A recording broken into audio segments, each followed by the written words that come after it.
I I think I get what happened there. I don't know. Wow, there's just I don't know what the heck is going on with this world no more. It technically is playing into that whole aspect of why are people fighting each other right now? The infighting issue with the world's coming to an end. We're all dying, but I guess power, I guess control. I don't know. I really struggle with episode 8 of Muv-Luv Alternative. Not that it's a bad thing, not struggling as like a bad thing, but just struggling just to really follow why everybody's doing what they're doing. It's just, we have literally the UN, we have America, we have obviously the beta still there. We have the Imperial forces, we have this rebel group, we have what's going on with Ayamine, we have Ayamina's father, Makoto's father, the prime minister. It's just, I don't know. Just, I guess we'll go through it. We'll go through the entire thing, and we'll try to figure out if Andrew understood what the hell was happening. So yeah, open up the episode. We have these rebel forces come in and essentially take over the prime minister and the cabinet members' building place. We end up finding out later that they kill off the prime minister, which apparently is the captain or class rep's dad. I didn't know that. I must have missed that. Everybody seems to be tied in with somebody very important, so it makes sense to, I guess, what Makoto's dad was talking about, how it's according to somebody's plan that all these important people are in the same base. So it's technically acknowledging how absurd it is that, again, Maya's there. It makes sense to why the prime minister's daughter's there. All these important people are in one place. Yuko, the Alternative 4 project, all this stuff is in one location because it was kind of foreseen that it would happen. But yeah, the rebel forces are taking over because they feel like the government and the military of Japan are not taking care of the people anymore. They've lost focus of what's important to be Japan, I guess. And so instead of fighting the beta that are literally destroying the entire world, they want to overthrow the government, cause a coup, and take it over. And it seems like over time you get a sense that they actually still respect the imperial majesty. Because obviously, current Japan does have a government system, and they do have, the old traditions that are still there, but they have no power over the government itself. And that's still obviously the case with this particular world. So they are looking, after taking out the prime minister and everything, they're looking to the Imperial to kind of, I guess they're trying to restructure it that way, get rid of this new system of government and military power and go back to the old imperial reign, essentially. So they're looking for the Empress to kind of, I guess, approve of what they did. Because again, their whole thing is that they don't like what the prime minister, the cabinet members were doing with Japan, and so they're overthrowing it. And so yeah, this UN base that everybody's in goes into DEFCON 2. They're kind of waiting to figure out what's going on. They're like, hey man, this coup's happening, but again, this is the UN. It's not like they have to get involved. But the undersecretary does come in and ask them to, get involved with this, go in there and help them recover the cabinet members. But obviously there's certain channels they have to go through. They can't just say, hey, come over here and let's go after them. And it was weird because during this conversation with the undersecretary and he's asking for the UN to kind of step in, there was big question marks surrounding why there was this American force group, the 7th Fleet, that was like off the coast, and they were kind of questioning why they were there, as if they were going to like swoop in or something to take over. And it does seem like Yuko doesn't really like the presence of the Americans because she assumes that if they had control over things, they'll probably just nuke the entire area and rule over whatever's remaining. Which I think, if anything in this episode, that was the part that really didn't make much sense to me, because they have at some point, the Americans just I guess the UN accepts them to come in, and that obviously agitates things. Because then once the Americans come in, the Imperial forces come in, and they're like not really too happy about it, because obviously it's still Japan land, and you can't just have this other foreign group just walk in. So again, I don't know why the Americans showed up or why they're there. I didn't get that whole aspect, but I understand why obviously the Imperial forces are not okay with it, despite, again, and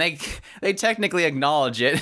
Shirogane is like, all this crap's happening with the rebels taking over the country, and you're upset about the Americans walking into the UN area? What's up with that?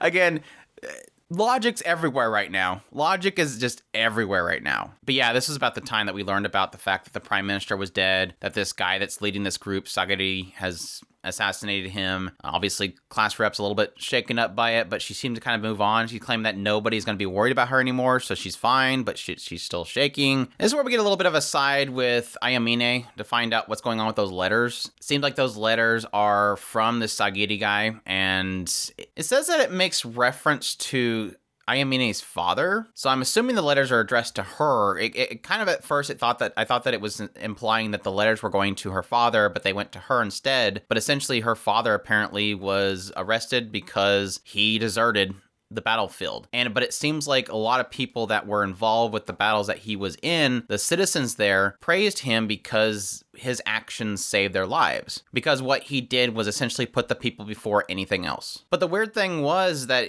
she implies that if she had read the letters, these people would not have died. So what I'm gathering from that is that she got these letters from this Sagiri guy. He was possibly asking her for help, but she didn't read them. And thus, if she would have read them, she would have known about the plan and she could have stopped it. But I don't know if that's the correct thought process there, because why would she have claimed that she was going to have to kill him if he read them? Unless it was just like a joking comment. But yeah, following this whole situation, the intern government finally accepts the help of the UN. The UN obviously starts to deploy their troops. They all go to essentially protect the Imperial Palace. And while they're there, or while they're on their way, some of Sagiri's troops were apparently firing upon the Imperial troops, and then there was some fighting happening, but they're claiming that they're stopping it. And this is where we get a little brief conversation between Maya and Shirogane as they kind of talk about, I guess, her beliefs in this entire thing, because essentially they're putting Maya in the middle of this whole situation, because on one end, she believes what the rebels are doing is good because their whole mentality is Japan strong,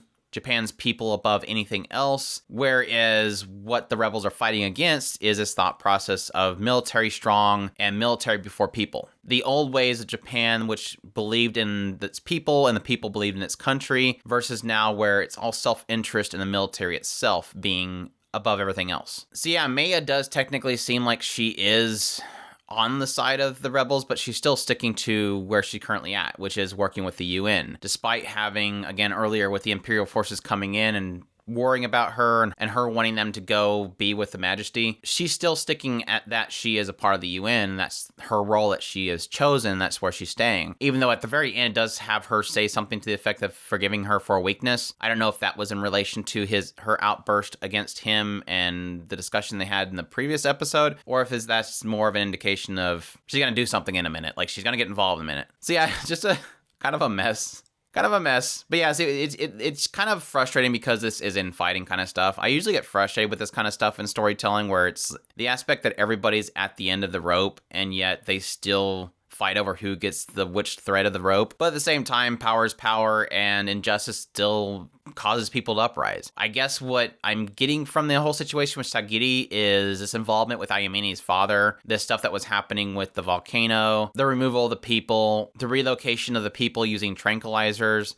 All that stuff obviously is enough for them to want to uprise. I kind of hope that they would have put some more explanations into that besides just they use tranquilizer to move people, and more into, okay, well, here's this injustice and here's this injustice, not let's storm a capital and kill a bunch of people, including the prime minister, because some people were tranquilized and moved. But I think one of the more interesting conversations in this episode was between the Undersecretary Yuko and Paul Nod, something like that. And how I guess the way that Yuko sees the Americans and how she sees the plan for the alternative, it seems like the Undersecretary is claiming that he's focused on helping Alternative 4 happen. I don't know if he's claiming that he wants to help it happen to get her support, or if he's actually truly wanting 4 to happen. But Yuko, again, not really trusting the Americans, thinking that if they came in and had their way, they would just nuke the entire area. So obviously, that's not an option. Whereas if they had control of the land, that would be an option. But yeah, hopefully I got it. Hopefully I got it.